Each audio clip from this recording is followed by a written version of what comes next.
அறிவோம். அனைவருக்கும் நமஸ்காரம். இன்றைய வகுப்பு பதஞ்சலி யோக சூத்திரம் சாதனா பாதம் பார்த்துக்கிட்டு இருக்கோம்.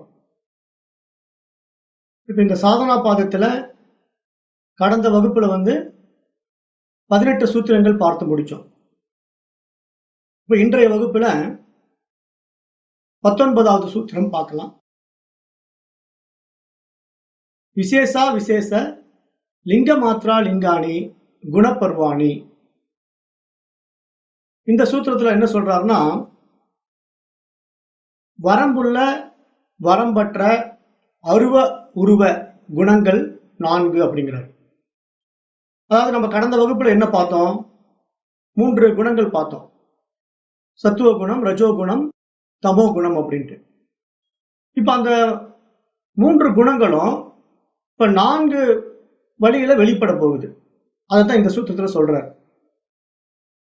இப்ப நம்ம கடந்த சூத்திரங்கள்ல என்ன பார்த்தோம்? நம்முடைய வாழ்வின் நோக்கம் இந்த இன்ப துன்பங்களை விட்டு கடந்து போவது அப்படின்னு பார்த்தோம். அதாவது இந்த இன்பம் துன்பம் என்ற இருமைகள் இல்லாத நிலைக்கு தான் நம்ம போக வேண்டும். அதை பற்றி தான் நம்ம கடந்த சூத்திரங்களை சிந்திச்சோம். இப்ப பொதுவா நம்ம இடத்துல இருக்கக்கூடிய இந்த ஆசை, கோபம், துக்கம், பொறாமை, எரிச்சல், பயம் போன்ற குண வெளிப்பாடுகளை சாத்வீகம், தமோகுணம் மற்றும் ரஜோகுணங்கள் தான் காரணம் அப்படின்னு பார்த்தோம். ஏன்னா இந்த 3 குணங்கள் தான் இந்த மாதிரி நமக்கு இத்தனை விஷயங்களை வெளிக்கொண்டு வருது. அப்ப இந்த இத்தனை பிரச்சனைகளுக்கும் மூலமான ஆணி வேரை நாம் கண்டுபிடிக்க வேண்டும். ஏன்னா அந்த ஆணி வேரை கண்டுபிடிச்சாதான் நாம இது வெளிப்படாம தடுக்க முடியும்.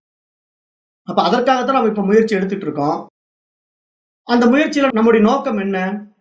நமக்கு இன்பம் வேண்டும். நம்முடைய இறுதி இலக்கு என்ன தெரியுமா? ஆனந்தம்.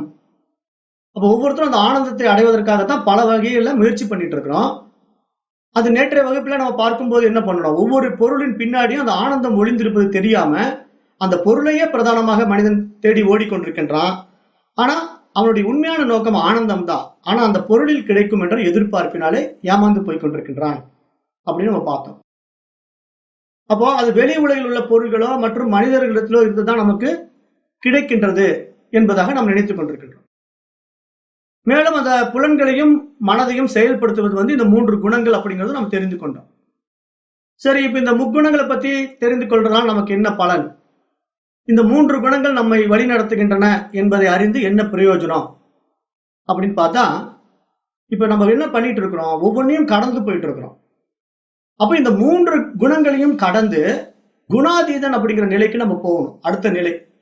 ஏன்னா இப்ப சத்துவ குணம், ரஜோகுணம், தமோ குணம் என்ற எந்த குணத்துல நீங்க சிக்கிக்கிட்டு இருந்தாலும், அந்த குணம் உயர்ந்தாலும் தாழ்ந்தாலும் அதனுடைய பிரச்சனைகளை நீங்க ஃபேஸ் பண்ணி ஆகணும். இந்த 3 குணங்களையும் நீங்க சமமா வச்சுக்கிட்டு இருந்தீங்கன்னா ஒரு சராசரி உலக வாழ்க்கை வாழலாம், எந்த பிரச்சனையும் இல்லாம வாழலாம். ஆனா அந்த ஆதியை அறிந்து கொள்ள வேண்டும், அந்த ஆதியுடன் இரண்டரை கலக்க வேண்டும். அப்படிங்கும் போது இன்னும் கொஞ்சம் உயர் பரிமாணத்துக்கு இந்த மனம் பயணிக்கணும். ஏன்னா இந்த மனம் பயணம் பண்ணக்கூடிய பாதைகள் தான் இப்ப நம்ம பார்த்துக்கிட்டே இருக்கிறோம். அப்ப உயர் பரிமாணத்துக்கு போகணும்னா மனம் என்ன பண்ணணும்? இந்த 3 விஷயங்களை சிக்கிக்கிட்டு இருக்க கூடாது. சத்துவ குணம், ரஜோகுணம், தமோ குணம் என்ற 3 குணங்களிலே மனம் சிக்கிக் கொண்டிருந்தா குணாதீதன் நிலைக்கு போக முடியாது.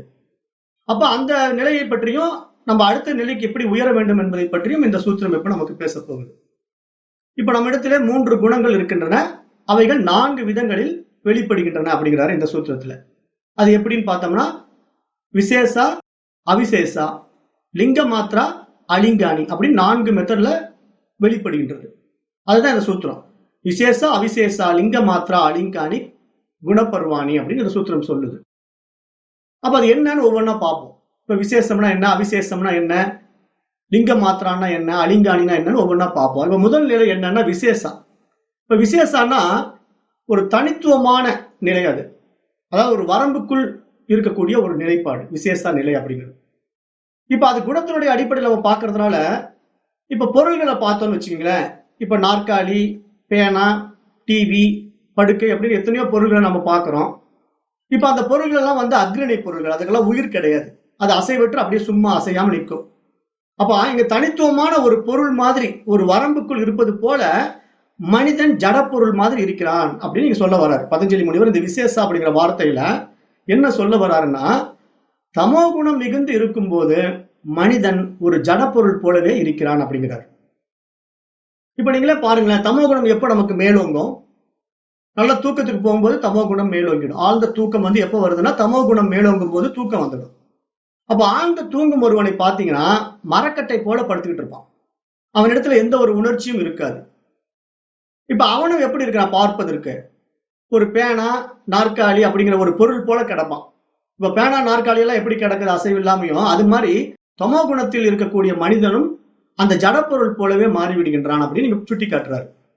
இதுதான் அந்த விசேஷங்கிற வார்த்தைக்கு உண்டான பொருள். அந்த ஒரு குணத்துக்கு இங்க சுட்டி காட்டுறாரு. அடுத்தது அவிசேஷ அப்படிங்கிற வார்த்தை யூஸ் பண்றாரு. அந்த விசேஷங்கிறதுக்கு ஆப்போசிட் வேர்டு, முன்னாடி ஒரு ஆ போட்டுக்கிட்டோம்னா அவிசேஷா. அப்ப அவிசேஷா என்றால் என்னன்னா தனித்துவம் இல்லாமல் எல்லாவற்றிலும் கலந்து வரம்பற்ற நிலையில் இருப்பது அப்படின்னு அர்த்தம். அப்ப அது எப்படி அப்படின்னு பாத்தீங்கன்னா, இங்க வந்து ரஜோகுணத்தினுடைய வெளிப்பாடை சுட்டி காட்டுறார். தனித்துவம் இல்லாமல் வரம்பற்ற நிலையில இந்த ரஜோகுணம் வெளிப்படுகின்றது. அப்ப அந்த நிலையில மனிதன் எப்படி இருப்பான்? ஒரு இடத்துல நிக்க மாட்டான். இங்க ஒரு வேலை அங்க ஒரு வேலைன்னு ஓடிக்கிட்டே இருப்பான். ஆனா அவன் ஒரே ஆள் தான், பல வேலைகள் இழுத்து போட்டு செஞ்சுட்டு இருப்பான். வாழ்க்கையிலும் அவன் எப்படி மாறிடுவான்? பல விதங்களில் மாறுவான். என்னென்ன மாதிரி? ஒரே மனிதன் தந்தையாக மாறுவான், மகனாக மாறுவான், கணவனாக மாறுவான், அதிகாரியாக மாறுவான், சேவகனாக மாறுவான். அது மாதிரி ஒரு தனித்துவம் இல்லாமல் மனிதன் பலவாறாக பரிணமித்து காணப்படுவான். அது ரஜோகுணத்தினுடைய வெளிப்பாடு.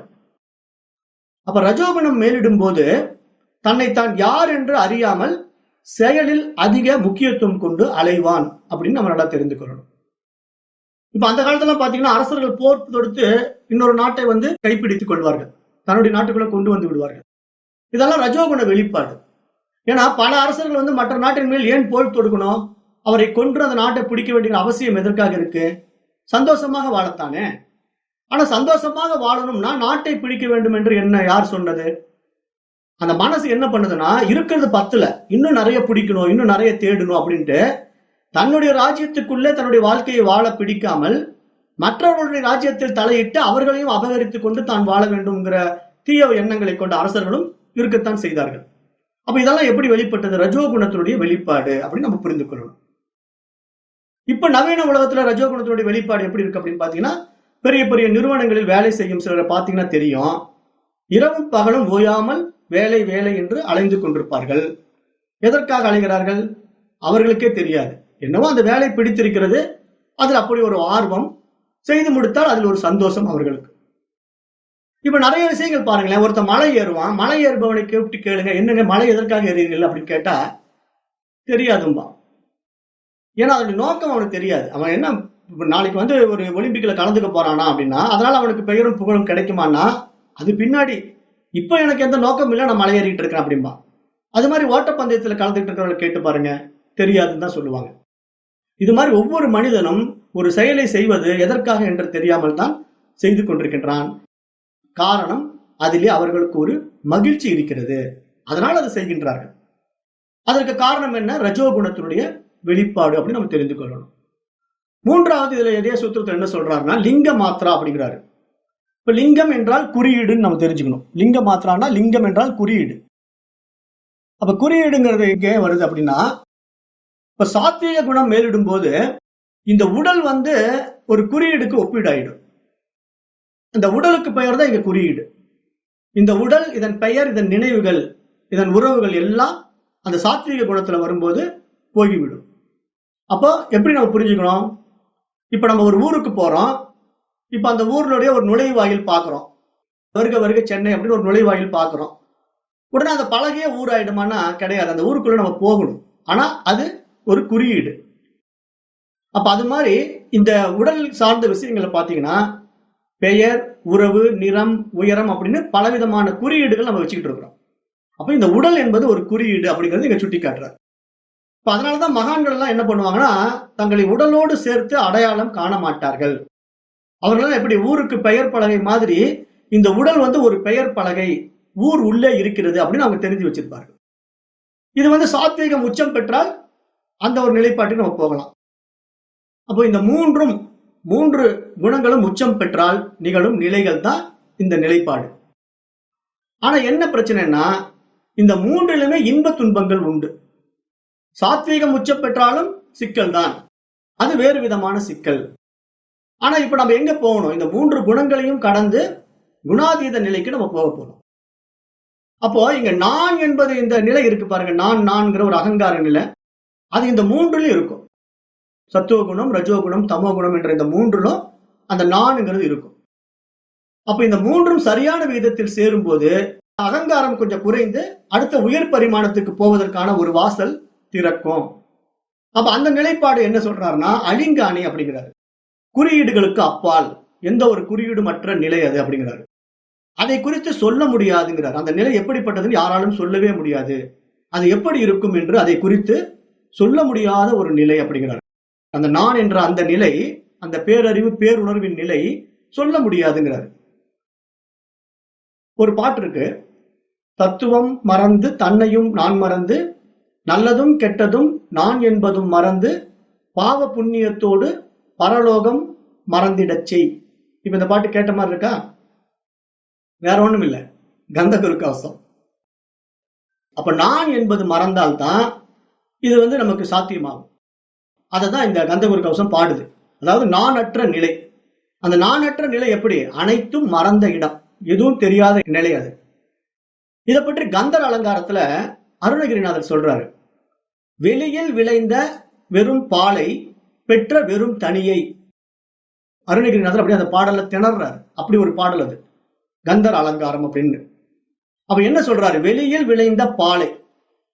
இங்க என்ன சொல்றாருன்னா, வெளியில் அப்படின்னா ஆகாயத்திலே விளைந்த வெறும் பாலை, வெளியில் விளைந்த வெறும் பாலை, ஆகாயத்தில் விளைந்த வெறும் பாலை. பாலை அப்படின்னா பாலானது அப்படின்னு பொருள். பாலானது ஒன்றும் இல்லாதுன்னு புரிஞ்சுக்கிட்டா அது நம்ம எப்படி நடைமுறை வாழ்க்கையில சொல்லலாம்? ஒரு விதையை போட்டேன், ஒண்ணுமே வரலைங்க, எல்லாம் பாலா போச்சு அப்படின்னு நம்ம நடைமுறையில பேசுறோம் இல்லையா? அது மாதிரி அந்த வெட்ட வெளியில எதுவுமே இல்லை. அதை கந்தர் அலங்காரத்துல பாடுறாரு, வெளியில் விளைந்த வெறும் பாலை. அடுத்த லைன் சொல்றாரு, பாலை பெற்ற வெறும் தனியை அப்படிங்கிறாரு. பாலை பெற்ற வெறும் தனியை. அந்த பால்வெளி என்ன செய்தது? அது ஒன்றை பெற்றதாமா. அந்த பால்வெளி ஒன்றை பெற்றது, வெறும் தனியை. தனியேன்னு அதுக்கு பேர் வச்சிருக்காரு. ஒன்றுமில்லாத பால்வெளி ஏதோ ஒன்றை பெற்றது. அது என்ன? வெறும் தனியை, ஒன்றுமில்லாத தனித்த ஒன்றை பெற்றது. அப்ப அதை எப்படி அதை சொல்ல முடியுமா அப்படின்னு கேட்டா அது முடியவே முடியாதுங்கிறாரு அருணகிரிநாதர். இதை பத்தி மணிவாசக பெருமான் என்ன சொல்றாருன்னா, ஒரு நாமம் ஓர் உருவம் ஒன்றுமில்லா ஆயிரம் திருநாமம் பாடி நாம் தெல்லேனம் கொட்டோமோ அப்படின்ட்டு திருத்தெல்லேனம்ல மணிவாசக பெருமான் பாடுறாரு. அவருக்கு எந்த பெயரும் இல்லை, ஒரு நாமமும் இல்லை, ஒரு உருவமும் இல்லை, அங்கு ஒன்றுமே இல்லை. அது எது? அதுதான் வெட்ட வெளி. ஒன்றுமே இல்லாத ஒன்றை வெட்ட வெளி அப்படிங்கிறாங்க மகான்கள், ஞானிகள். இப்ப இத குதம்பை சித்தருடைய பாட்டு இதை சொல்லுது. குதம்பை சித்தர் என்ன சொல்றாருன்னா, வெட்டவேலி தன்னை மெய்யென்று இருப்போர்க்கு பட்டயம் ஏதுக்கடி குதம்பாய் பட்டயம் ஏதுக்கடி அப்படின்னு குதம்பை சித்தர் இந்த வெட்டவெளியை சுட்டி காட்டுறார். அப்போ அப்படிப்பட்ட ஒன்றுமே இல்லாததற்கு 1000 திருநாமம் பாடி தெல்லேனம் கொட்டாமா என்கிறார் மணிவாசக பெருமான். அந்த பாடலுடைய 4 வரி பார்ப்போம். கயல் மாண்ட கண்ணி தன் பங்கனினை கலந்து ஆண்டலுமே அயல் மாண்டு அறிவினை சுற்றமும் மாண்டு அவனியின் மேல் மயல் மாண்டு மற்றுமுள்ள வாசகம் மாண்டு என்னுடைய செயல் மாண்டவா பாடி தெல்லேனம் கொட்டோமோ அப்படிங்கிறாரு. இங்க என்ன மாண்டு மாண்டுன்னு சொல்லிட்டே வர்றாருன்னா, மாண்டுங்கிறத இறந்து போதல் மறைந்து போதல் அப்படிங்கிற அர்த்தத்துல பாடுறாரு. அயல் மாண்டு, முதல் லைன் அயல் மாண்டு. அயல் மாண்டுன்னா வெளியில் உள்ள அனைத்தும் மாண்டு. அந்த வெளியில எதுவுமே கிடையாது, வெட்ட வெளியில ஒண்ணுமே இல்லை, எல்லாம் இறந்து விடுகின்றன, மறைந்து விடுகின்றன. அருவினைகள் மாண்டு, அந்த வினைகளும் இல்லை அந்த இடத்துல. சுற்றமும் மாண்டு, சொந்த பந்தங்களும் மறைந்து விடுகின்றன. அவனியின் மேல் மையல் மாண்டு, அந்த உலகின் மேல் உள்ள பற்றும் மாண்டு விடுகின்றன, அந்த உலகின் மீது உள்ள பற்று கூட இல்லாமல் போய் விடுகின்றது. மற்றும் உள்ள வாசகம் மாண்டு. மற்றும் உள்ள வாசகம்னா என்ன சொல்றாரு? வேதம், புராணம், இதிகாசம், மந்திரம், தந்திரம், யோகம் என்ற எல்லா நூல்களையும் தூக்கி வீசிடுறாரு மணிவாசக பெருமான். எல்லாத்தையும் தூக்கி வீசிட்டு எல்லாம் மற்றும் உள்ள வாசகமும் மாண்டு என்னுடைய செயல் மாண்ட, என்னுடைய அனைத்து செயல்களும் மாண்டு விடுகின்றன அப்படின்னு பாடுறாரு இந்த பாடல்ல. எதுல? திருத்தெல்லேனம் அப்படிங்கிற பகுதியில தெல்லேனம் கொட்டாமோ அப்படின்னு பாடுறாரு. அதுதான் அந்த பாடல்.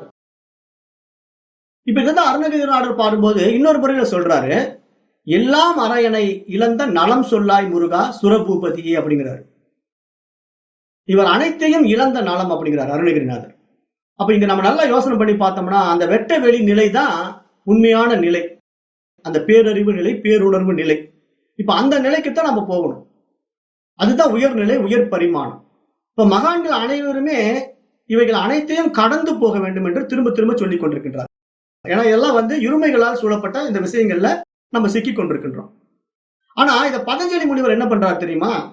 இப்ப இவரெல்லாம் சொன்னாங்க, இப்படி இருந்தா நல்லா இருக்கும், வெட்ட வெளியா மாறிட்டா நல்லா இருக்கும் அப்படின்ட்டு. ஆனா பதஞ்சலி முனிவர் ஒரு படி மேலே போய் அதை எப்படி அடைவது என்றும் சொல்கிறார். இதுதான் ரொம்ப முக்கியமான பாயிண்ட்.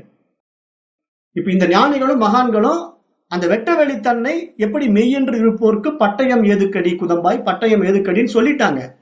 ஆனா நமக்கு புரியல அந்த வெட்ட வெளித்தன்மை எப்படி அதுக்கு போக முடியும்னு தெரியல.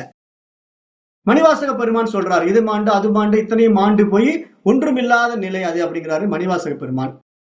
அருணகிரிநாதர் அதே சொல்றாரு, வெற்று பாலை, வெளியில் விளைந்த வெறும் பாலை அப்படின்ட்டாரு. அப்ப ஒன்றுமற்ற அந்த வெட்ட வெளி, இப்ப அந்த வெட்ட வெளிக்கு தான் நம்ம போகணும், வெட்ட வெளி தன்மைக்கு தான் நம்ம போகணும். அதை பற்றி இப்ப பதஞ்சலி முனிவர் இப்ப இந்த யோக சூத்திரம் சாதனா பாதத்துல இந்த 20வது சூத்திரத்தை சொல்றார். இது ரொம்ப முக்கியமான சூத்திரம், மிக மிக ரகசியம் பொதிந்த சூத்திரம். இப்ப இந்த சூத்திரத்தை ரொம்ப ஆழமா கவனிங்க. இதுதான் இன்னைக்கு முக்கியமான பாடத்திட்டமே. இன்றைய வகுப்பு இதுதான் முடியும். அதனால இந்த சூத்திரத்தை கொஞ்சம் கவனிங்க. ஏன்னா இது ரொம்ப டீப்பா போனீங்கன்னா தான் புரியும். ஏன் இதை புரிந்து கொண்டால் என்ன ஆகும்னா அந்த வெட்டவெளி தன்மையாவே நீங்க மாறிடுவீங்க. அவ்வளவு ஒரு அற்புதமான சூத்திரம். அதுக்கு வழி காட்டுறார் பதஞ்சலி முனிவர். இப்ப இந்த சூத்திரம் என்ன சொல்லுதுன்னா, திருஷ்டா திருசி மாத்ரா சுத்தோ அபிப்பிரத்ய யானுபஷ்யா. இங்க என்ன சொல்றாரு இந்த சூத்திரத்துல, காண்பவன் தன்னை தான் கண்டால் காண்பதை காணலாம், காட்சி சுத்தமாகும் அப்படிங்கிறாரு. சும்மா ஒரு லைன்ல சிம்பிளா தான் சொல்லுவாரு, நாம தான் பிரீஃபா அதை எக்ஸ்பிளைன் பண்ணணும். என்னங்க காண்பவன் காட்சி காணலாம் அப்படின்னு ஒரே குழப்பமா இருக்குதுங்கிறீங்களா? கொஞ்சம் பொறுமையா கேளுங்க. இப்ப இன்பம் துன்பம் இவற்றிலிருந்து விடுதலை பெறுவதுதான் நம்முடைய வாழ்வின் நோக்கம் அப்படின்னு நம்ம பார்த்துக்கிட்டு வரோம். இப்ப எப்படி விடுதலை பெறுவதுதான் நம்ம உடனடி கேள்வி. இப்ப இன்பமும் துன்பமும் ஏன் வருகின்றன, எங்கிருந்து வருகின்றன அப்படின்னு நம்ம ஒவ்வொன்றா பார்த்துக்கிட்டு வந்தோம். இப்ப இன்பமும் துன்பமும் வெளியிலிருந்து வருகின்றன அப்படின்னு தான் நம்ம நினைச்சுக்கிட்டு இருக்கோம். எப்படி? இனிப்பை தின்றால் இன்பம், ஐஸ்கிரீம் சாப்பிட்டால் இன்பம், மனைவியை அணைத்தால் இன்பம், நாம் பெற்ற பிள்ளைகள் நம் முதுகின் மீது ஏறி விளையாடினால் இன்பம், நல்ல இசையை கேட்டால் இன்பம் அப்படின்னு நிறைய இன்பத்தை நம்ம சொல்லிக்கிட்டே போறோம். ஆனா அடுத்தது இன்பத்துக்கு பின்னாடி துன்பம் வருமே. நேத்தே சொல்லிட்டோமே, ஒரு இன்பம் வந்தா அதுக்கு பின்னாடி ஒரு துன்பம் வரும்ட்டு. அப்ப துன்பம் என்ன? கோபப்படும் மாமியார் துன்பம், அலுவலக மேலதிகாரிகள் நமக்கு துன்பம், நோய் துன்பம், அப்படின்னு துன்பத்தை சொல்லிக்கிட்டே போலாம். அப்ப இப்படி இன்பமும் துன்பமும் நமக்கு வெளியிலிருந்து தானே வருகிறது. அப்படித்தானே நம்ம அனுபவப்படுறோம். நம்முடைய நடைமுறை வாழ்க்கையில் அனுபவம் எப்படி இருக்குது? ஐஸ்கிரீம் சாப்பிட்டா சூப்பரா இருக்குது, ஒரு லட்டு சாப்பிட்டா ஜிலேபி சாப்பிட்டா ரொம்ப ஆனந்தமா இருக்குது. அதே மாதிரி துன்பம், மாமியார் திட்டுனா துன்பம், அதிகாரிகள் திட்டுனா துன்பம், நோய் வந்தா துன்பம், எல்லாமே வெளியிருந்து தானே கிடைக்குது. அப்படின்னா உண்மையில அது வெளியிலிருந்து தான் வருதா அப்படின்னு ஆராய்ச்சி பண்ணி பார்க்கணும். அப்பதானே நம்ம இன்பமும் துன்பமும் இல்லாத நிலைக்கு போக முடியும். அப்ப அந்த ஆராய்ச்சி தான் இங்க பதஞ்சலி சொல்றாரு. இப்ப இனிப்பு சாப்பிடுவது இன்பம்னா அது எல்லோருக்கும் இன்பமாக அல்லவா இருக்க வேண்டும். ஆனா சில பேர் இனிப்பை கண்டு கதறிக்கிட்டு ஓடுறாங்களே, என்ன காரணம்? அவங்களுக்கு சுகர் பேஷண்ட், அதனால இனிப்பு சேர்த்தா பிரச்சனை ஆயிடும், அதனால இனிப்பு எனக்கு வேண்டாம்னு கதறிட்டு ஓடுறாங்க. அப்ப அவங்களுக்கு இன்பம் தரலையே அந்த இனிப்பு. அப்ப என்ன காரணம்? ஒருத்தருக்கு இன்பம் கொடுக்கக்கூடிய ஒரு பொருளே இன்னொருத்தருக்கு துன்பம் கொடுப்பதாக மாறிவிடுகின்றது அல்லவா?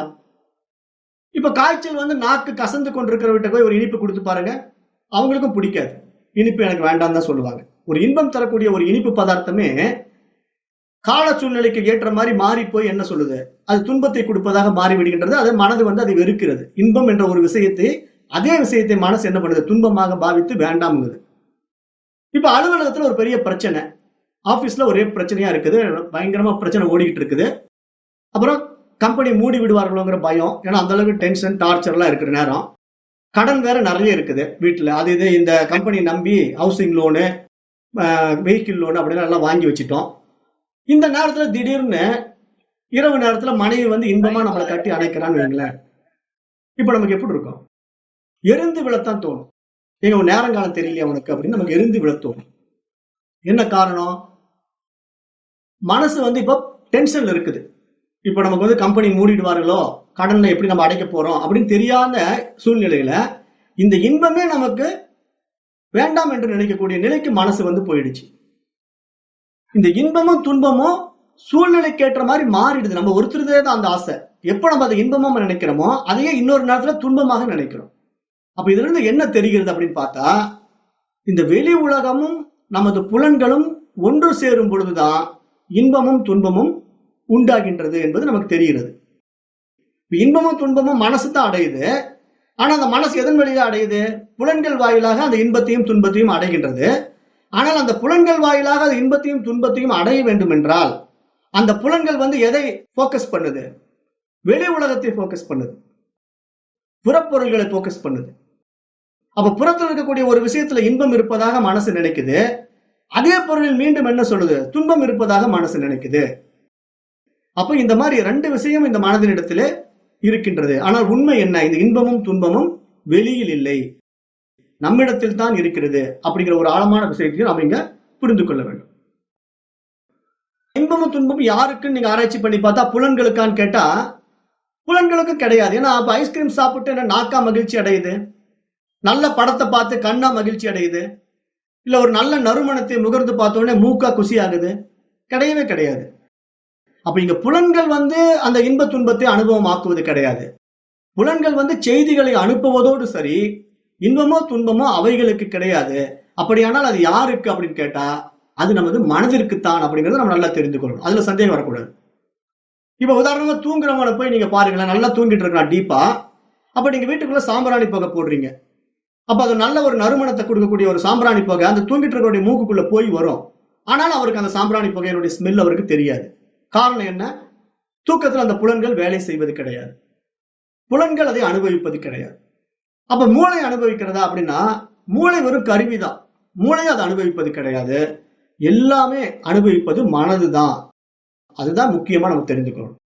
மனம் இல்லைன்னா எதுவுமே இல்லை. இப்ப மனம் தான் எத்தனையோ படைத்து அனுபவமாக்கி ஆனந்தப்பட்டுக் கொண்டிருக்கின்றது. அப்படியே பார்க்கும்போது இப்ப இந்த மனம் என்பது என்ன?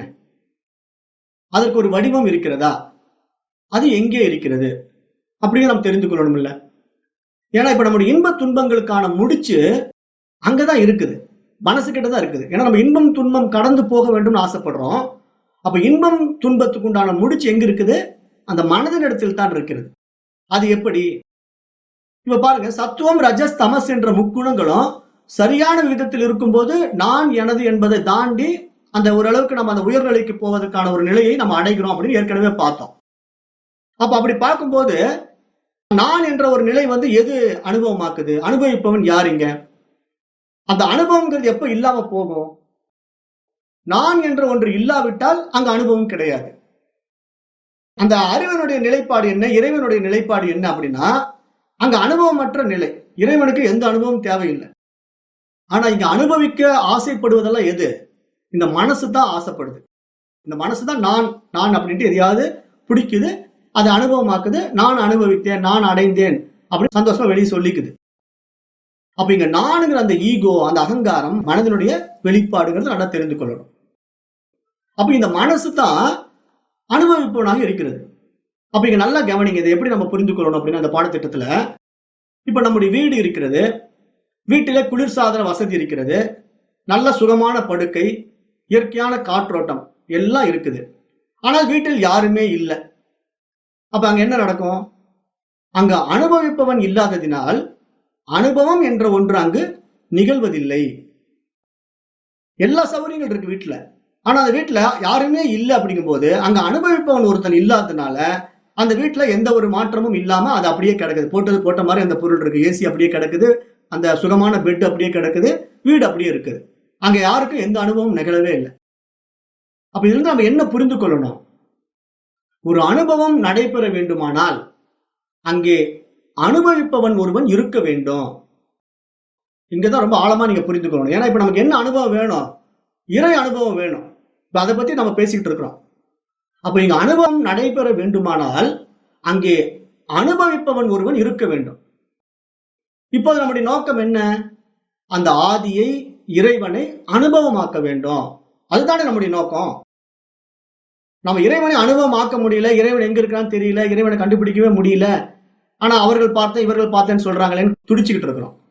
அப்போ அப்படி ஒரு நிலையை அடைய முடியுமா? அப்படி ஒரு நிலையை அடைந்தால் என்ன ஆகும்?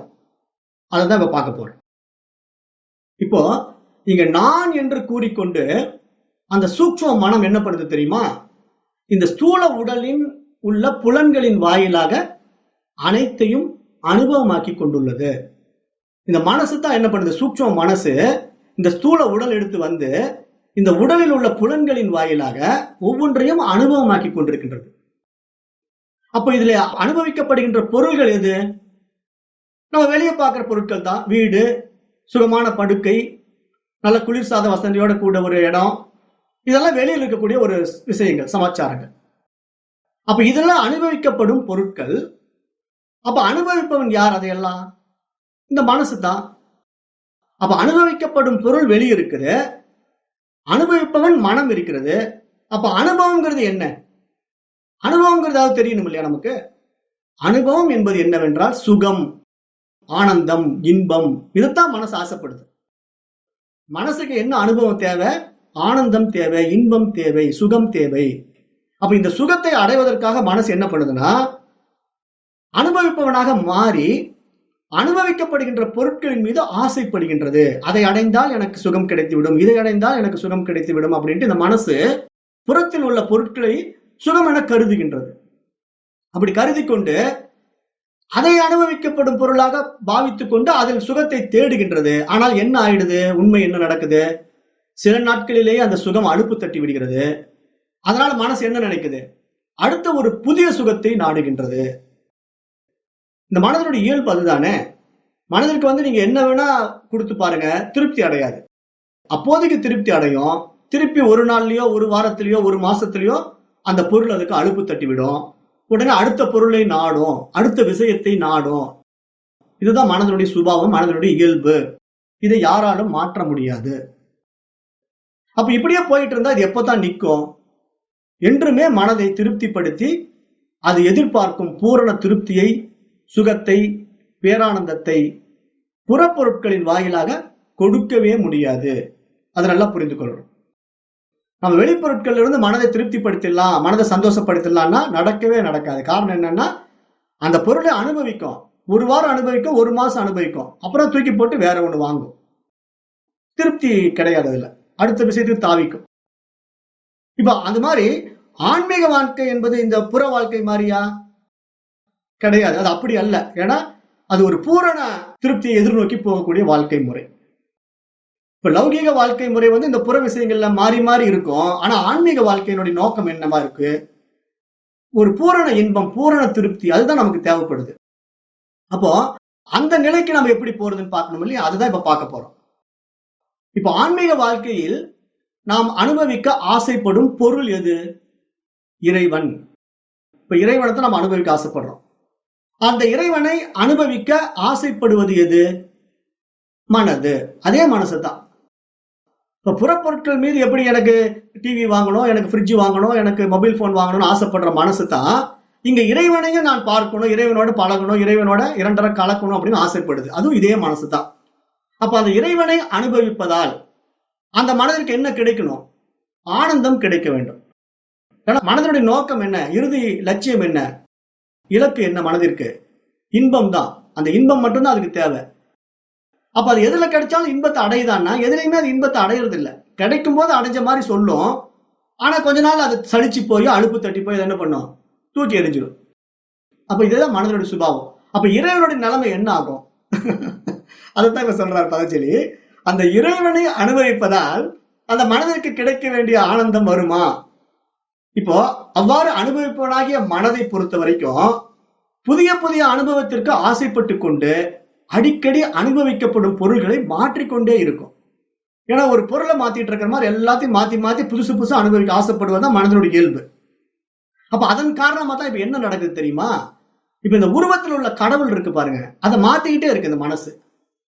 புறத்திலே இருக்கக்கூடிய கடவுள்கள் ஏன் இத்தனை உருவங்கள் வந்தது, இத்தனை சிலைகள் ஏன், இத்தனை தெய்வங்கள் ஏன் அப்படின்னா, ஒரு விஷயத்துல மனசு திருப்தி அடையாது. கொஞ்ச நாளைக்கு முருகனை கும்பிடும், கொஞ்ச நாள் விநாயகரை கும்பிடும், கொஞ்ச நாள் அம்பாளை கும்பிடும், மாறி மாறி போகும். ஏன் இப்ப முருகனை கும்பிட்டா முருகனுக்கே எல்லா சக்தியும் இருக்கு, அந்த முருகனோட நீ திருப்தி அடையப்பா அப்படின்னு சொன்னா, இல்லைங்க என்ன இருந்தாலும் முருகனோட அம்மா இல்லையா அம்பாளு, அப்ப அவளுக்கு இன்னும் கொஞ்சம் சக்தி ஜாஸ்தி இருக்கும், அதனால நான் அம்பால கொஞ்ச நாள் கும்பிட்டு பாக்குறேன் அப்படின்னு மனசு தாவிக்கும். அப்ப இதெல்லாம் எந்த அடிப்படையில மனசு இப்படி தாவுது? அந்த ஏற்றி வைக்கப்பட்ட எண்ணங்கள். ஏன்னா இப்போ முருகனை கும்பிட்டு இருக்கிற மனசு என்ன சொல்லும், முருகனோட பெரிய சக்தி வாய்ந்தவர் விநாயகர், அதனால விநாயகரை கொஞ்ச நாள் கும்பிட்டு பாக்குறேங்க. சரி, விநாயகரே கும்பிட்டு திருப்தி அடைஞ்சியான்னா, இல்லைங்க விநாயகரோட பெருசு வந்து அவர் அப்பா இல்லையா சிவபெருமான், அவரோட பெரிய ஆளு, அதனால அவரை கொஞ்ச நாள் வணங்கி பார்க்கலாமே அப்படின்னு தாவிக்கிட்டே இருக்கும். அப்ப இந்த புறப்பொருட்கள்ல மனசு என்ன பண்ணும், கடவுளை படைத்து கொண்டாலும் கடவுளை மாற்றிக்கொண்டே இருக்கும். அதை நம்ம மறந்துடக்கூடாது.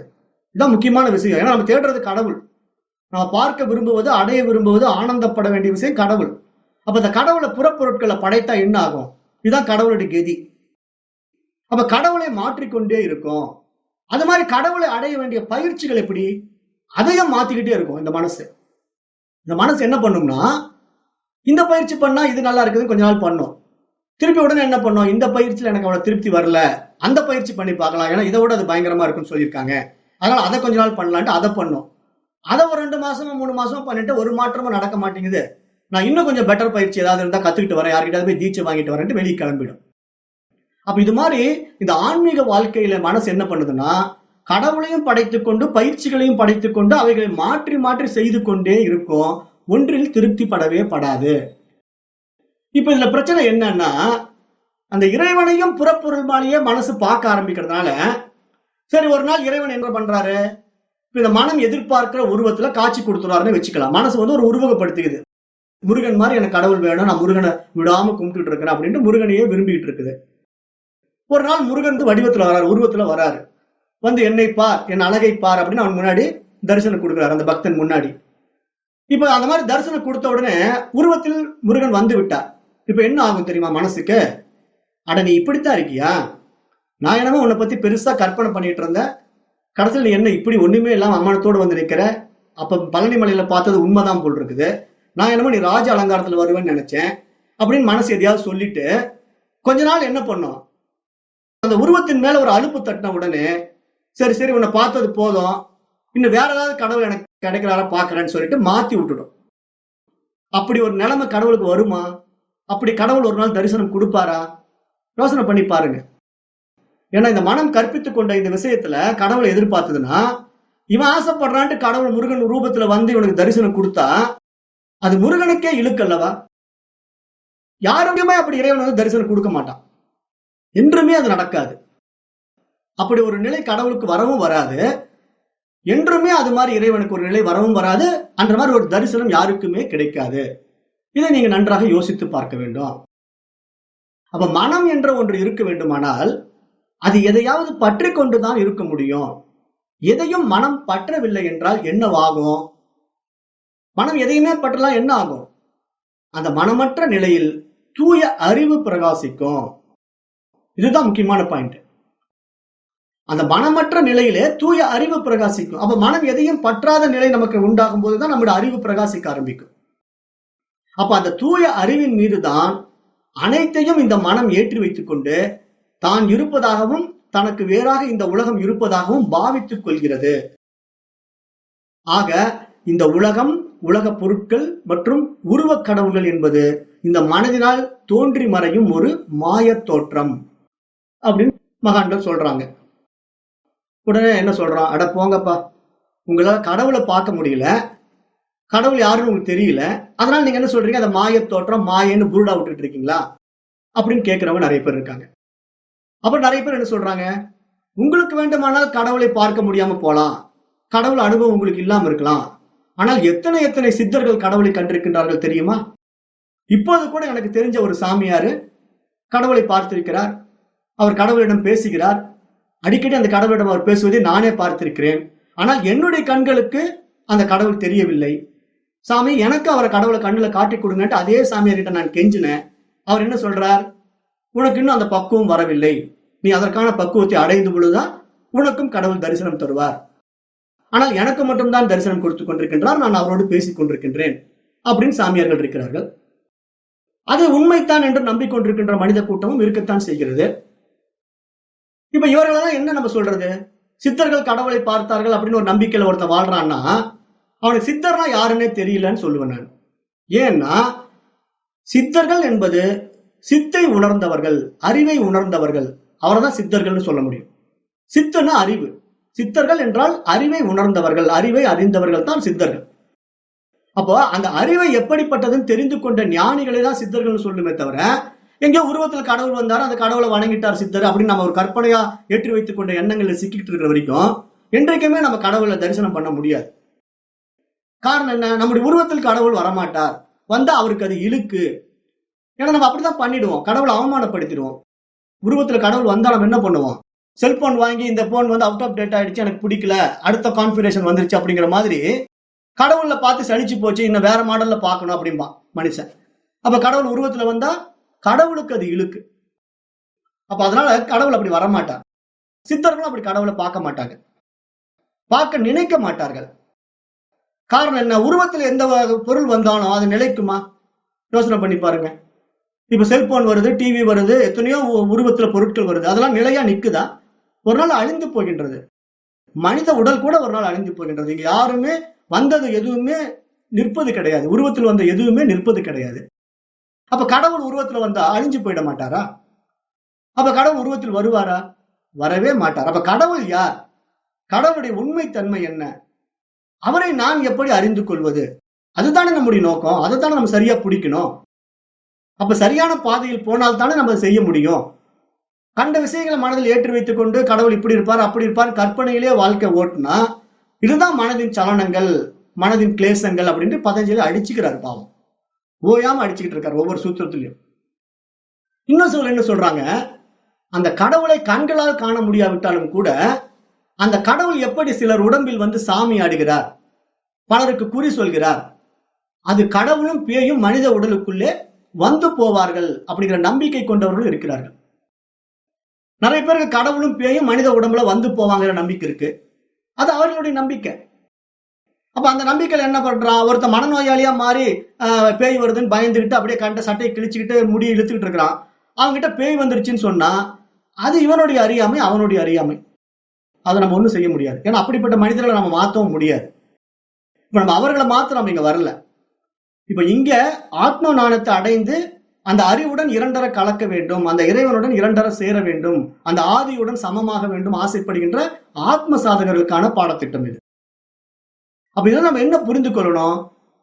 உருவத்தில் மனம் தீவிரமாக ஆர்வம் செலுத்தினால் அது மனதின் மாய தோற்றம் அப்படின்னு நம்ம நல்லா புரிந்து கொள்ளணும்.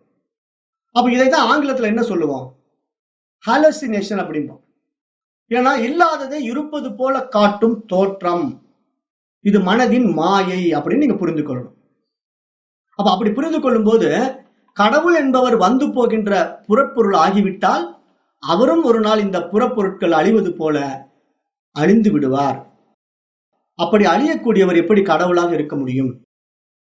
ஆகவே இந்த இடத்தில் தான் நாம் விழித்துக் கொள்ள வேண்டும். இப்ப அதை எப்படி விழிச்சுக்கிறதுன்னு இப்ப பதஞ்சலி சொல்ல போறார்.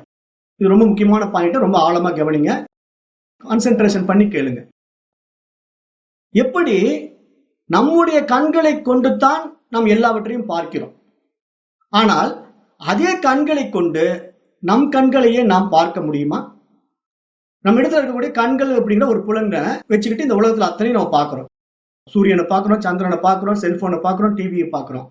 ஒரே ஒரு புலனை யூஸ் பண்ணி இத்தனை விஷயங்களை நம்ம பார்க்க முடியுது. ஆனா அந்த ஒரே புலன் கண் இருக்கு பாருங்க, அந்த கண்ணை வைத்துக் கொண்டு தன்னுடைய கண்ணையே அந்த கண் பார்த்து விடுமா? நடக்கவே நடக்காதுல்ல, அது சாத்தியமே இல்லை. அப்ப அது போல எல்லாவற்றையும் புலன்கள் மூலமாகவே அறிகின்ற மனம் அதே புலன்களின் வாயிலாக தன்னை அறிய முடியாது. ரொம்ப முக்கியமான பாயிண்ட். எல்லாவற்றையும் புலன்கள் மூலமாக அறிந்து கொள்கிறது இந்த மனசு. அந்த புலன்கள் வாயிலாகவே தன்னை மனசு அறிந்து கொள்ளுமானா அறிந்து கொள்ள முடியாது. அவர் அனைத்தையும் அறிகின்ற மனம் அதே மனதின் மூலமாகவாவது தன்னை அறிய முடியுமா? அறிய முடியாது. அப்ப எப்படி கண் தன்னுடைய கண்ணை தானே பார்த்து தெரிந்து கொள்ள முடியாதோ, அது மாதிரி இந்த மனசும் தன்னைத்தானே பார்த்து தெரிந்து கொள்ள முடியாது. இப்படிதான் பிரச்சனை. மனதினால் மனதை அறிய முடியாது, அறிவினால் அறிவை அறிய முடியாது அப்படின்னு ஒரு நிலைமை இருக்குதுங்கிறத இங்க சுட்டி காட்டுறார் பதஞ்சலி. அப்ப இந்த இடத்துல நம்ம என்ன மைனூட்டா கவனிக்கணும் அப்படின்னா, இதுக்குதான் புத்திசாலித்தனம் தேவைப்படுது. ஏன்னா இந்த பாடத்திட்டத்தில் வர்றவங்க புத்திசாலிகள் தான் தேவை நமக்கு. புத்தியற்றவர்களுக்கு வேலை கிடையாது. ஏன்னா இந்த டீச்சிங் யாருக்கு? புத்தி உள்ள மனிதனுக்கு, புத்தியற்ற மிருகங்களுக்கு கிடையாது. அப்ப இங்க புத்திசாலியாக வரக்கிட்ட மனிதனுக்கு தான் இந்த டீச்சிங். அப்ப அப்படி பார்க்கும்போது புத்திசாலிகள் என்ன செய்வாங்க தெரியுமா? யார் சொன்னா கண்ணை கொண்டு கண்ணை பார்க்க முடியாதுன்னு யார் சொன்னா? இப்ப நான் காட்டுறேன் பாரு அப்படின்னு சொல்லிட்டு கொதித்தெழுந்த ஒரு புத்திசாலி கண்டுபிடித்ததுதான் கண்ணாடி, முகம் பார்க்கும் கண்ணாடி. இப்ப முகம் பார்க்கும் கண்ணாடியை கண்டுபிடிச்ச புத்திசாலி என்ன பண்ணிட்டான்? தன்னுடைய கண்ணை கண்ணாடியின் வாயிலாக பார்த்து விட்டான். பார்க்க முடியாது என்ற ஒரு விஷயத்தை உடைத்து விட்டான். புத்திசாலியான ஒருவன் உடைத்தெறிந்து விட்டான். அப்படி உடைத்தெறிந்தவன் என்ன பண்ணிட்டான்? கண்ணாடி வழியாக தன் கண்ணை பார்த்து விட்டேன் அப்படின்னு சொல்றான். அவனை பாராட்டணுமா வேண்டாமா? கண்ணையே பார்க்க முடியாது, தன் கண்ணை கொண்டு கண்ணை பார்க்க முடியாதுன்னு சொல்லிட்டு இருந்தோம் முன்னாடி. நீ கண்ணை பார்த்து காட்டுறன்னு பார்த்துறவனை நம்ம பாராட்டுத்தான் ஆகணும். இது நம்ம ஏற்றுக்கொள்ள வேண்டிய ஒரு விஷயமாகத்தான் இருக்கு. அப்ப இது மாதிரி என்ன பிரச்சனை அடுத்தது அப்படின்னா, சரி கண்ணை வேணா கண்ணாடி கண்டுபிடிச்சு பார்த்துட்டான், மனசுக்கு என்னப்பா சொல்ல போறீங்கன்னு கேட்டீங்கன்னா, அனைத்தையும் அறியும் மனம் தன்னை அறிய முடியாது என்று யார் சொன்னது அப்படின்னு ஒரு விவேகி கேள்வி கேட்கிறான். ஒரு விவேகி என்ன சொல்றான்? எல்லாத்தையும் அறிந்து கொள்கின்ற மனசு தன்னைத்தான் அறிந்து கொள்ள முடியாதுன்னு யார் சொன்னது? நான் இப்ப அதை மாற்றி காட்டட்டுமா அப்படின்னு ஒரு விவேகி கேள்வி கேட்கிறான். சரி அது என்னப்பா காட்டு அப்படின்ன உடனே அவன் தான் மிகப்பெரிய யோகி, ஆதி யோகின்னு பேர் அவனுக்கு. அவன் கண்டுபிடிச்சதுதான் வேதம், சாஸ்திரம். அந்த ஆதி யோகி வேதத்தை கொண்டு வந்தான். பார் இதுல இருக்கு நீ உன்னை தெரிஞ்சுக்கிறதுக்கு, இறைவனை தெரிஞ்சுக்கிறதுக்கு அப்படின்னு அவன் கொண்டு வந்த அந்த உயரிய வேதம் சொல்லக்கூடிய விஷயங்கள் தான், அதனுடைய சாரங்கள் தான் நம்முடைய மகரிஷிகள், அந்த ஆதி யோகி கிட்ட இருந்து வாங்கிய நம்முடைய மகரிஷிகள் என்ன பண்ணாங்க? உபனிஷதங்கள், சூத்திரங்கள் அப்படின்னு நமக்கு எடுத்து கொடுத்தாங்க. அந்த சூத்திரத்தை இப்ப நம்ம பதஞ்சலி யோக சூத்திரம் பார்த்துட்டு இருக்கோம். நிறைய உபனிஷதங்கள் பார்த்தோம். அப்ப அதுல என்ன சொல்றாங்கன்னா, நீ எதை அறிய முடியாது என்று நினைக்கிறாயோ அதை அறியும் பொருள் உன்னிடத்திலேயே இருக்கிறது அப்படின்னு சுட்டி காட்டுறாங்க மகான்கள். இப்ப அது எப்படின்னு பார்ப்போம். இப்ப அந்த வேத சாரம் தான் நமக்கு வழி. ஏன்னா இங்க பிரமாணம் நமக்கு சாஸ்திரம் தான். வேற யார் என்ன சொன்னாலும் நம்ம கேட்கக்கூடாது. வெளி பப்ளிக்ல ஒவ்வொருத்தரும் ஒவ்வொன்னு சொல்லிட்டு இருப்பான். இந்த பயிற்சி பண்ணுங்க, அந்த பயிற்சி பண்ணுங்க. அதெல்லாம் அவர்கள் பிசினஸ்க்காக கமர்சியலாக ஏற்றி வைத்துக் கொண்ட பயிற்சி முறைகள், சம்பாதிக்கிறதுக்காக. ஆனா சாஸ்திரம் யார் கொடுத்தது? மகரிஷிகளும் சித்தர்களும் யோகிகளும் கொடுத்தது. அப்ப அவர்கள் என்ன சொல்லுவாங்க? உண்மையை சொல்வார்கள். அவர்கள் மட்டும்தான் தான் அடைந்த அனுபவத்தை பகிர்ந்து கொள்வார்கள். அப்படிப்பட்ட ஒரு ஆதி யோகி கொடுத்த அந்த உபனிஷதங்களும் சூத்திரங்களும் நமக்கு என்ன சொல்லுதுன்னா, ஒரு மிக உயரிய விஷயத்தை சொல்லுது. அது என்ன அப்படின்னா, மனதின் உயர் பரிமாண அறிவை நாம் அடையும் வழிமுறையை சொல்லிக் கொடுக்குது. அது எப்படின்னா, அந்த அறிவுக்கு பெயர் சமஸ்கிருதத்துல சித்து, சித்துன்னு பேரு. தமிழ்ல நம்ம அறிவு அறிவுன்னு பேசிட்டு இருக்கோம். சான்ஸ்கிரிட்ல சித்துன்னு சொல்லணும். சித்து என்று கூறப்படுகின்றது. இப்ப அந்த சித்தை கொண்டு தான் சத்து இருப்பதையே தெரிந்து கொள்ள முடியும். இறைவன் எப்படிப்பட்டவன்? சத்து, உண்மை. இறைவன் மட்டும்தான் உண்மை. ஜகத் மித்யா, பிரம்மம் சத்தியம். அப்ப சத்தியமான பொருள் எது? சத்து. அதுக்கு பேர் என்ன? சத்து. சமஸ்கிருதத்துல சத்துன்னு பேரு. தமிழ்ல அதுக்கு என்ன பேரு? இருப்புன்னு சொல்லலாம். அப்ப ஒன்று இருக்கிறது, அது இறைவன் மட்டுமே. அதுக்கு பேர் இருப்பு, அவ்வளவுதான். தட் இஸ் கால்ட் எக்ஸிஸ்டன்ஸ் அப்படின்னு பேர் இங்கிலீஷ்ல. அப்போ இருப்பு அப்படிங்கறத நம்ம தெரிஞ்சு கொள்ளணும்னா அதுக்கு என்ன தேவைப்படுது? சித்த தேவைப்படுது, அறிவு தேவைப்படுது. அப்ப இங்க நம்ம எப்படி பிடிக்கணும் அந்த இருப்பை? எப்படி இருப்பை பிடிக்க முடியும்னா சித்து வழியா தான் பிடிக்க முடியும். அப்ப இதுல நம்ம என்ன பண்ணணும்? சித்து என்னும் உணர்வு வெளியில் தான் பிரபஞ்சம் என்னும் அனுபவம் இருப்பு கொள்கின்றது. நல்லா புரிஞ்சுக்கணும். இந்த மனசு தான் அறிவா பரிணமிக்குது. அது என்ன பண்ணுதுன்னா இந்த பிரபஞ்சத்தை படைத்துக் கொள்ளுது. இந்த பிரம்மாண்ட பிரபஞ்சத்தை படைச்சு கொள்ளுது. படைத்துக்கொண்டு அந்த உணர்வு வெளியில தான் இந்த பிரபஞ்சம்ங்கிற ஒரு அனுபவம் நமக்கு உண்டாகுது. அந்த எல்லாம் அறியும் அறிவு என்பது இதுதான். அந்த சித்து தான் எல்லாம் அறியும் அறிவு.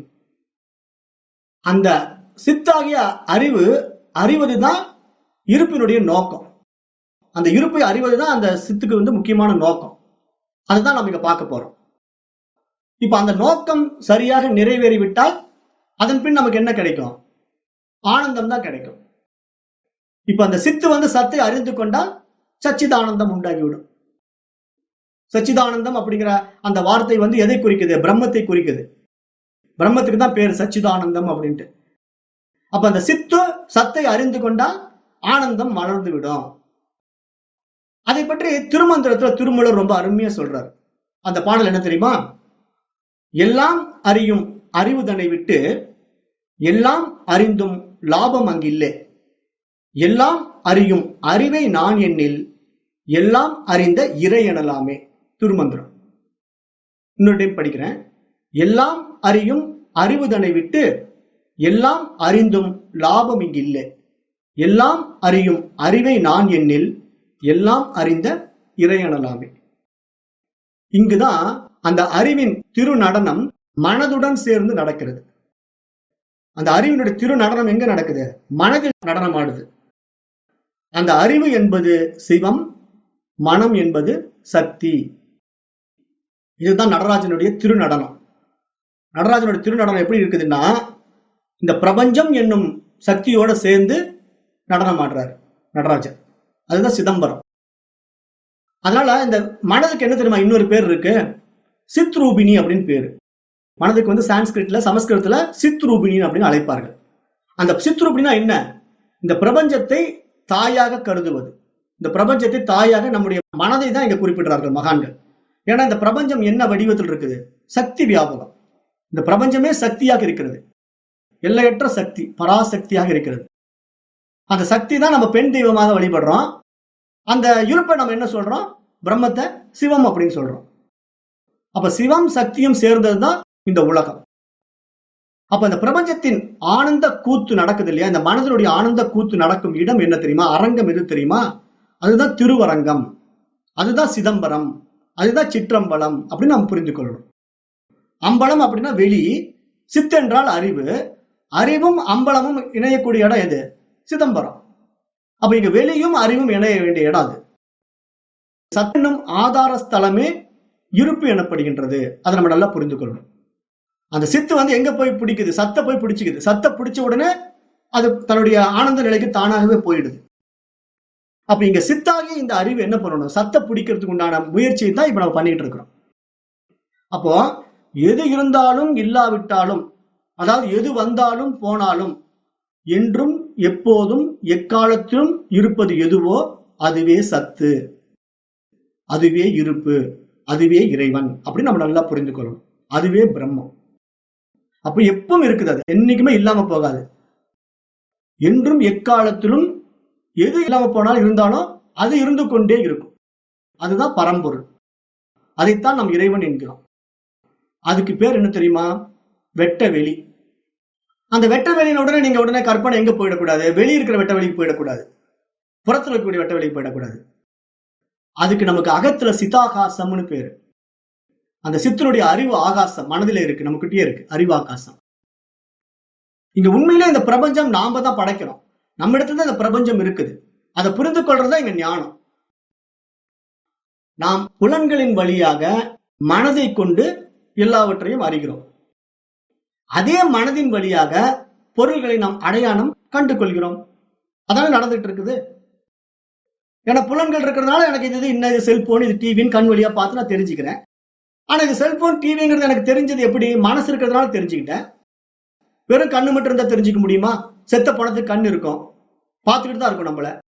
இப்ப நம்ம போய் முன்னாடி நின்னா வாங்கன்னு சொல்லி கூப்பிடுமா? இல்ல இவர் பேர் இதுன்னு தெரியுமா? ஒன்னும் தெரியாது. புலன்கிறது என்ன? ஒரு கருவிதான். அதை பயன்படுத்தக்கூடிய மனசு தான் ஒவ்வொன்றையும் பிடிச்சி தெரிஞ்சுக்கிட்டு இருக்கு.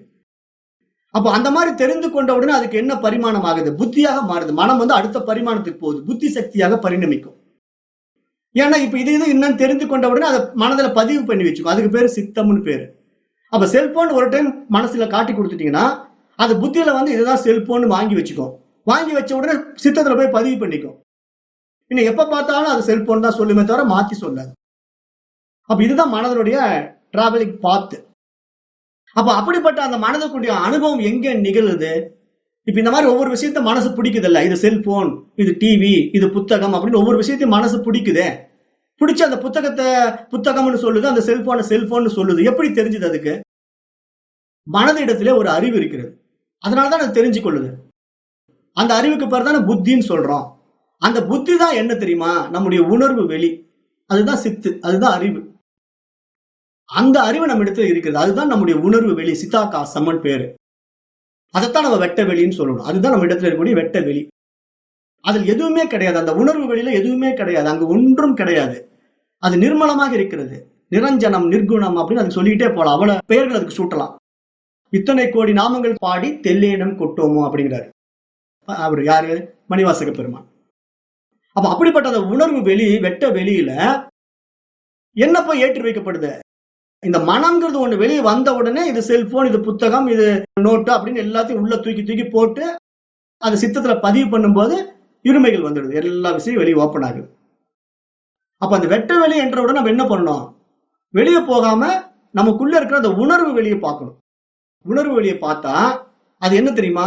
தன்னிருப்பை தான் அறியும் அந்த உணர்வு தான் சித்து அப்படின்னு நல்லா புரிஞ்சுக்கணும். நான் இருக்கிறேன், நான் நான் அப்படின்னு தன்னை அறிந்து கொள்கிறது பாருங்க. அந்த தன்னிருப்பு நிலை தான் சித்து. அதுதான் அறிவு. அது எப்பயுமே தான் நான் நான் அது தன்னுக்குள்ள ஸ்பரணமாயிட்டே இருக்கும். இப்ப யாருக்குமே மற்றவர்கள் இருக்கிறது தெரியாது, மற்ற பொருட்கள் இருக்கிறது தெரியாது. ஆனா நான் இருப்பது யாராவது இல்லைன்னு சொல்ல முடியுமா? இப்ப நான் அதுக்கு ஏற்கனவே ஒரு உதாரணம் கொடுத்தேன். நம்ம 2 பேர் பேசிட்டு இருக்கிறோம் ஒரு ரூம்ல, திடீர்னு கரண்ட் போயிடுது. அப்ப அந்த ரூம்ல இருக்கிற எந்த பொருளுமே தெரியல. எதிரில் இருக்கிற நண்பன் தெரியல, பக்கத்துல வச்சிருந்த டேபிள் தெரியல, எதுவுமே தெரியல. ஆனா நான் இருக்கிறேன்னு எனக்கு தெரியுமா தெரியாதா? அதை எனக்கு யாராவது காட்டி கொடுக்கணுமா இருட்டுல? அப்போ இருளானாலும் சரி, ஒளியானாலும் சரி, எந்த சூழ்நிலையிலும் நான் இருக்கிறேங்கிறத நம்ம என்றைக்குமே விட்டுவிட முடியாது. அதுதான் நம்முடைய இருப்பு, அதுதான் நம்முடைய அறிவு, அதுதான் நம்முடைய அடைந்து தெரிந்து கொள்ள வேண்டிய ஆனந்த நிலை. அப்ப அந்த தன்னிருப்பை தான் அறியும் அந்த உணர்வு வெளியே தான் சித்து நம்ம நல்லா தெரிஞ்சுக்கணும். அந்த உணர்வு வெளிக்கு பேர் தான் அம்பலம்னு தெரிஞ்சுக்கணும். அப்ப அந்த உணர்வு வெளியே தான் நம்ம சிற்றம்பலம்னு சொல்றோம். சிற்றம்பலம்ங்கிற வார்த்தை, திருச்சிற்றம்பலம் அப்படின்னு நிறைய பேர் சொல்லிட்டு இருப்பாங்க சிவனடியார்கள் எல்லாம். திருச்சிற்றம்பலம்ங்கிற வார்த்தைக்கு என்ன பொருள்? திருன்னா இறைவன், சித்துன்னா அறிவு, அம்பலம்னா வெளி. அப்ப அந்த உணர்வு வெளியில் இறைவன் பிரகாசித்துக் கொண்டிருக்கின்றான் அப்படிங்கிற அந்த வார்த்தையை தான் திருச்சிற்றம்பலம் அப்படின்னு நம்ம சொல்றோம். ஆனா அதுக்கு மீனிங்கே தெரியாம எல்லாம் ஒருத்தர் திருச்சிற்றம்பலம் திருச்சிற்றம்பலம்னு சொல்லிட்டு இருப்பாங்க. அப்ப உண்மையிலேயே இந்த உணர்வு வெளியில் தான் இந்த உலகம் இருக்கிறது. அதை நல்லா புரிஞ்சுங்க. இந்த உணர்வு வெளியில் தான் இந்த உலகம் இருக்கிறது. ஆனா இந்த உலகம் என்பது ஒரு இடம் இல்லை. நல்லா புரிஞ்சுங்க. இந்த உலகம் என்பது ஒரு இடமே கிடையாது. அது ஒரு அனுபவம். அது நமது மனதிற்குத்தான் அப்படிங்கறத நம்ம நல்லா தெரிந்து கொள்ளணும். நாம் பிரபஞ்சத்தில் இருக்கிறோம் அப்படின்னு நம்ம நம்புறோம். ஆனால் உண்மையில் இந்த பிரபஞ்சம் தான் நம்முள் இருக்கிறது. நம் உணர்வு வெளியில் தான் இந்த உலகம் எழுகின்றது, இருக்கின்றது, அழிகின்றது. நம்முடைய உணர்வு வெளியில் தான் இந்த பிரபஞ்சமே தோன்றுது. தோன்றி அந்த அனுபவத்தை அடைந்து பிரபஞ்சம் இல்லாமல் அழிந்து விடுகின்றது. அப்ப இந்த 3 விஷயங்கள் நம்முடைய உணர்வு வெளியிலேயே நடக்குது. ஆக்கல், காத்தல், அழித்தல் அப்படின்ற 3 நிலைகளும் நம்முடைய உணர்வு வெளியிலேயே நடக்குது. அப்ப நம் உணர்வு வெளியில் தான் இந்த உலகம் எழுகின்றது, இருக்கின்றது, அழிகின்றதுங்கிறத நம்ம மறந்துடக்கூடாது. ஆனால் இந்த உணர்வு வெளி எப்போதும் இருக்கிறது. காரணம் என்ன? அது சத்து, அது இருப்பு, அது எப்பயுமே இருக்கும். அது இல்லாம போகவே போகாது. அந்த உணர்வு வெளியைத்தான் நாம் சித்தாகாசம் என்கிறோம். அப்ப மனதின் வாயிலாக இனி அறிவதற்கு ஏதும் இல்லாமல் போகும்போது, இனிமேல் நான் தெரிஞ்சுக்கிறதுக்கு ஒண்ணும் இல்லை அப்படின்னு எப்ப மனசு சொல்லும்? அந்த வார்த்தை மனசுக்கு எப்ப வரும்? தன்னைத்தான் அதை அறிந்து கொண்டால் தனக்கு வேறாக எதுவும் இல்லை, இனிமேல் தெரிந்து கொள்வதற்கு ஒன்றும் இல்லை மனதிற்கு. அப்ப அந்த நிலை வந்துட்டா என்ன நடந்துரும்? முடிஞ்சது, மனதுக்கு உண்டான வேலை முடிஞ்சது. அவ்வளவுதான், சித்தாக மாறிவிட்டது. அப்ப அந்த தன்னை அறிவதற்கு ஏதும் இல்லை என்ற ஒரு நிலை வருகின்ற பொழுது அனைத்தையும் அறியும் அறிவாகிய சித் என்னும் சுத்த பிரக்ஞை சத் என்னும் ஆதார தளத்தில் நிற்கிறது. இதுதான் ரொம்ப முக்கியமான பாயிண்ட். அந்த சித் என்ற அறிவு சத் என்ற ஆதார ஸ்தலத்தில் எப்ப நிற்கும்? இனி அறிவதற்கு ஒன்றும் இல்லை, நானே அது, அகம் பிரம்மாஸ்மி அப்படின்னு சொல்லும். அந்த அறிவு தன்னைத்தானே அறிந்து கொண்டு அந்த ஆனந்த நிலையில அகம் பிரம்மாஸ்மின்னு சொல்ல முடியும். அந்த ஆதாரம் தான் உண்மையிலேயே வெட்ட வெளி. நம்ம வெளியில இருக்கக்கூடிய வெட்ட வெளின்னு நினைச்சுக்கிட்டு திருப்பி புறத்திலேயே பார்த்துட்டு இருக்க கூடாது.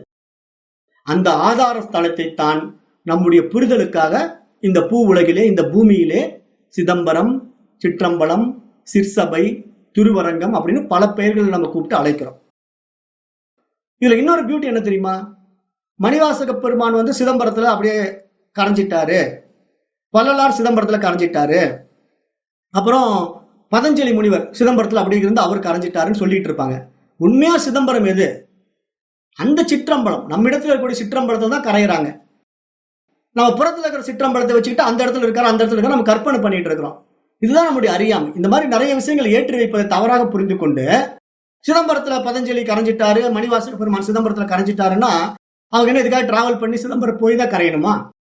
யோசனை பண்ணி பாருங்க. அப்ப நாம என்ன நினைச்சுட்டு இருக்கோம், அப்ப இவங்க எல்லாம் அங்க சிதம்பரம் போயிட்டா கரைஞ்சிருவாங்க போட்டு நானும் சிதம்பரம் போய் கரையிறேன்ட்டு நிறைய பேர் சிதம்பரத்துக்கு போயிட்டு இருக்காங்க. அப்ப இங்க நல்லா புரிந்து கொள்ளணும். இங்க பதஞ்சலி இந்த சூத்திரத்தை என்ன சொல்லப்படுறாங்கன்னா, நம்முடைய அனுபவம் நிகழும் அந்த காலமற்ற பெருவெளி, அங்க வந்து இடம் கால தேசமே கிடையாது. அப்படிப்பட்ட ஒரு பெருவெளியில தான் நம்முடைய அனுபவம் நடக்குது.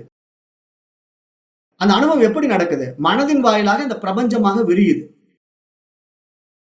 அப்போ அப்படி விரியும் போது நமக்கு என்ன நடக்குதுன்னா திரிபுட்டி உண்டாகுது. திரிபுட்டி என்ன? அனுபவிப்பவன், அனுபவம், அனுபவிக்கப்படும் பொருள் அப்படிங்கிற மூன்று விஷயங்கள் அப்பதான் உண்டாகி விடுகின்றது. அப்ப இந்த மூன்றும் கடந்த, அந்த திரிபுட்டியும் கடந்த ஒரு அகண்டாகார நிலை எது தெரியுமா? தன்னை தான் அறிந்து தன்மயமாகும் நிலை. எப்ப நான் அந்த அறிவாக இருக்கிறேன் அப்படி நம்முடைய சோர்ஸுக்கு நம்ம திரும்பிடுறோமோ, மைண்ட்ல இருந்து நம்ம இனி தெரிந்து கொள்வதற்கு ஒன்றும் இல்லை, இறைவன் மட்டுமே நான் அப்படின்னு தெரிந்து கொள்கிறோமோ, அந்த இறைவன் மட்டும்தான் எல்லாமாக இருக்கிறான்னு தெரிந்து கொள்கிறோமோ, அதுக்கப்புறம் இங்க வந்து இந்த புறத்துல பாக்குற விஷயம் எல்லாம் என்ன? அந்த இறைவனுக்கு வேறாக இல்லை. அதுதான் இங்க நமக்கு தெரிந்து கொள்ள வேண்டிய மிக மிக முக்கியமான விஷயம். அப்ப உடலையே உண்மை என கருதி கொண்டு தன் பிற பரிமாணங்களை பற்றி அறிதல் இல்லாமல் அறியாமையில் சிக்கிக்கொண்ட மனிதன் தேவையற்ற அனுபவ சேற்றில் சிக்கி துன்பமே வாழ்க்கை என வாழும் ஜீவர்களாகிய நம்மை விழிப்புக்கு அழைத்துச் செல்வது எது தெரியுமா? சித் என்னும் திரு நடனமாடும் அம்பலமாகிய உணர்வு வெளிதான். அதுவே திருச்சிற்றம்பலம். அந்த உணர்வு வெளியில்தான், இந்த அரங்கத்தின் இந்த சபையில் தான் நாம் விழித்துக் கொள்ள வேண்டும். அப்படி விழித்துக் கொள்ளும் போதுதான் அங்க உண்மையான நான் வெளிப்படும். இதுக்கு முன்னாடி மனசு சொல்லிக்கிட்டு இருக்கிற நான் வந்து அந்த அறிவினுடைய பிரகாசத்தினால நான் சொல்லிட்டு இருந்தது. ஆனா உண்மை அறிவு வெளிப்பட்டுடுச்சுன்னா அதுதான் உண்மை நான். அந்த நான் யாரு? அதுவே சிவம். அதுதான் சிவம் தான் நான் சொல்ல முடியும். அப்ப நான் இருப்பதினால்தான் இந்த உலகம் எனக்கு முன்பாக பிரகாசிக்கின்றது. அந்த நான் எது? அந்த சிவம் இருப்பதினால்தான் இந்த உலகம் என்னிடத்திலே பிரகாசிக்கின்றது. இத வந்து கடோ உபனிஷத் மந்திரம் அழகா சுட்டி காட்டுது. அதுக்கு ஒரு மந்திரம் இருக்கு. ந தத்ர சூரியோபாதி ந சந்திர தாரகம் நேமா வித்யதோ பாந்திகி குதோயம் அக்னிகி தமேவ பாந்தம் அனுபாதி சர்வம் தஸ்ய பாஷா சர்வமிதம் விபாதி அப்படின்னு கடோபனிஷத்துல ஒரு மந்திரம் இருக்கு. இந்த மந்திரம் என்ன சொல்லுது? அங்கே சூரியன் ஒளிர்வதில்லை, சந்திரனும் நட்சத்திரங்களும் ஒளிர்வதில்லை, மின்னல் கூட ஒளிர்வதில்லை. அப்படி இருக்க நாம் ஏற்றும் அக்னி மட்டும் எப்படி ஒளிர முடியும்? ஒளிர்கின்ற எண்ணெய் அனுசரித்தே எல்லாம் ஒளிர்கின்றன. அப்ப இந்த புறத்துல கூட அத்தனையும் எப்படி ஒளிர்கின்றன? சூரியன், சந்திரன், நட்சத்திரங்கள், மின்னல் அப்படின்ட்டு எல்லாம் ஒளிர்கின்றன. எப்படி ஒளிர்கின்றன? எண்ணெய் அனுசரித்தே எல்லாம் ஒளிர்கின்றன. அனைத்தும் என் உணர்வு பிரகாசத்தால் ஒளிர்கின்றன அப்படிங்கிறது கடோபனிஷத். கடோபனிஷத் என்ன சொல்றதுன்னா, நான் இருப்பதினால் தான் இந்த உலகம் இருக்கிறது, நான் இருப்பதினால் தான் இந்த பிரபஞ்சம் இருக்கிறது, நான் இருப்பதினால் தான் இறைவன் இருக்கிறான். ஏன்னா நான் தான் எல்லாத்தையும் ஏற்றி வச்சிருக்கிறேன். ஆனா உண்மையில் நான் யார்? நானே அந்த சிவம். இதான் எல்லா மகான்களும் ஆழமா சுட்டி காட்டுறாங்க. அப்ப பொதுவாக நமக்கு புறத்தில் அனைத்தையும் காண்பதற்கு ஒரு விளக்கின் வெளிச்சம் தேவை அல்லவா? அதுவே சூரியனை காண்பதற்கு வேற ஏதேனும் விளக்கு தேவையா? தேவையில்லை. ஏன்னா சூரியனே சுயம் பிரகாசம். அது போல நான் இருப்பதை எனக்கு அறிய எனக்கு புறத்திலே இன்னொரு வெளிச்சம் தேவையில்லை. எந்த இருளிலும் என்னை நான் அறிய முடியும். அதை நான் எவ்வாறு அறிகிறேன்? நான் எனும் உணர்வு மூலமாக அறிகிறேன். அந்த உணர்வே நான், அந்த அறிவே நான் அப்படின்னு நம்ம தெரிந்து கொள்ளணும். அதுதான் சிவம். அப்ப நான் எப்படி இருக்கிறேன்? அந்த அறிவு சுடராக ஆனந்தமயமாக இருக்கிறேன். அப்ப என்னை நான் உணர்கின்ற பொழுது என்னிடத்துல ஆனந்தம் மலரும். என்னை நான் உணராத வரைக்கும் நான் மனதில் சிக்கிக்கிட்டு இருப்பேன். மனதில் சிக்கிக்கிட்டு இருக்கிற வரைக்கும் எனக்கு புறத்துல உலகம் விரியும். அப்ப உலகத்துல இருமைகள் இருக்கும். அப்ப எனக்கு எப்ப பார்த்தாலும் இன்பமும் துன்பமும் பிரச்சனையாவே தான் இருக்கும். ஏன்னா உலகம்ங்கிறது புறத்தில் ஏற்றி வைக்கப்பட்டிருக்கிறது, மனதிலே ஏற்றி வைக்கப்பட்டிருக்கின்றது. அப்ப எனது பிரகாசமே உணர்வு வெளி என்று அறிவதைத்தான் மகான்கள் எப்படி சொல்றாங்க? தத்துவமசி அப்படின்னு உபதேசிக்கிறாங்க. நீ அதுவாகவே இருக்கிறாய் அப்படின்னு உபதேசம் கொடுக்கிறாங்க. அப்ப அந்த சூரியனின் பிரகாசத்தால் தான் எல்லாம் ஒளிர்வது போன்று அந்த பேருணர்வின் பிரகாசத்தில் தான் நான் அனைத்தையும் காண முடிகின்றது. எனவே உலகப் பொருள்களை காண்பதற்கு உதவுகின்ற சூரியன், சந்திரன், நட்சத்திரங்கள் அனைத்தும் பிரகாசிப்பது என்னுடைய அறிவு பிரகாசத்தில் தான் என்பதை என்னால் அறிய முடிகின்றது. எனவே ஆன்ம ஒளி எனும் அறிவு ஒளியை காட்ட புறத்தில் உள்ள வெளிச்சங்களால் இயலவே இயலாது. ஒரு தீப ஒளி, சூரிய ஒளி, சந்திர ஒளி, நட்சத்திர ஒளி, கற்பூர ஒளி அப்படி எந்த ஒளிகளாலும் என்னை எனக்கு காட்டிக் கொடுக்க முடியவே முடியாது. ஆகவே என்னுடைய பேருணர்வே என்னை எனக்கு காட்டிக் கொடுக்கின்றது. அது நான் இருக்கிறேன் என்று என்னை எப்பொழுதும் ஸ்புரணித்துக் கொண்டு காட்டிக்கொண்டே இருக்கிறது. நான் நமக்குள்ள இருந்து வெளிப்படக்கூடிய அந்த உண்மையான உணர்வு தான் நம்முடைய உள்ளுணர்வு. அதை நம்ம பிடிக்கணும். அந்த உள்ளுணர்வு தான் அறிவு ஒளி.